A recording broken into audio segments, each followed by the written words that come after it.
Welcome our channel. ഞാനിന്ന് ചപ്പാത്തിക്കും പൂരിക്കും അപ്പത്തിനുമൊക്കെ പറ്റിയ നല്ലൊരു പാലക് ചീരയുടെ കറിയാണ് തയ്യാറാക്കുന്നത്. ഇനി വീഡിയോയിലേക്ക് പോകാം. നന്നായിട്ട് കഴുകി വൃത്തിയാക്കി വെച്ചതായിരുന്നു. ഇനി ഇതിനെ കട്ട് ചെയ്തെടുക്കാം. ഇതുപോലെ ചെറിയ പീസായി കട്ട് ചെയ്തെടുക്കാം.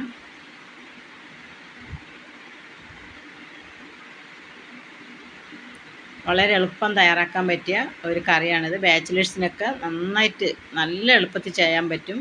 അതുപോലെ മസൂർ ദാൽ കുറച്ചെടുത്തിട്ടുണ്ട്. ഒരു വലിയ സവാള എടുത്ത് പൊടിയായിട്ട് അരിഞ്ഞതാണ്. അതിൻ്റെ കൂടെ തന്നെ ഇതും കൂടെ ഒന്ന് കഴുകി ചേർത്ത് കൊടുക്കാം. ദാൽ വെള്ളത്തിൽ കുതിർക്കേണ്ട ആവശ്യമില്ല. ദാൽ പെട്ടെന്ന് ഈ ദാൽ വെന്ത് കിട്ടും. ഇനി ഇതിൻ്റെ കൂടെ അല്പം ഉപ്പും ചേർത്ത് ഒരു പൊട്ടാറ്റോ പൊടിയായി അരിഞ്ഞ് വെച്ചിട്ടുണ്ട്. അതും കൂടെ ചേർത്ത് നന്നായി വെന്ത് വരുമ്പോൾ ഒരു 5 അല്ലി വെളുത്തുള്ളി പൊടിയായി അരിഞ്ഞത് കൂടെ ചേർത്ത് കൊടുക്കാം.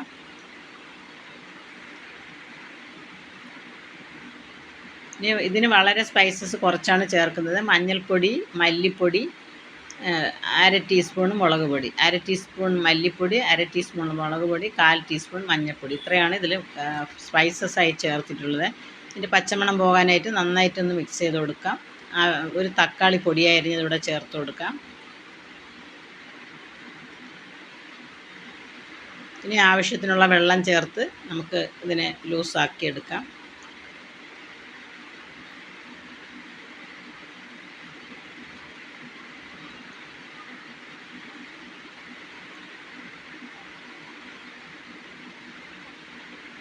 നന്നായിട്ടിപ്പോൾ പാകമായിട്ടുണ്ട്. ഇനി നമുക്ക് ഈ സമയമാണ് ചീര തട്ടി കൊടുക്കേണ്ടത്. ചീര കട്ട് ചെയ്ത് വെച്ചത് നമുക്കിതിലേക്ക് ഈ സമയം തട്ടി കൊടുക്കാം. നന്നായിട്ടൊന്ന് മിക്സ് ചെയ്ത് മൂടി വെച്ച് കുറച്ച് 2 മിനിറ്റ് വേവിച്ചെടുക്കാം. പെട്ടെന്ന് വെന്ത് കിട്ടും. ഇത് വളരെ ഈസിയാണ് ഈ കറി തയ്യാറാക്കാനായിട്ട്. കറി അങ്ങനെ റെഡി ആയിട്ടുണ്ട്. ഇനി നമുക്ക് കടുക് വറുക്കാം.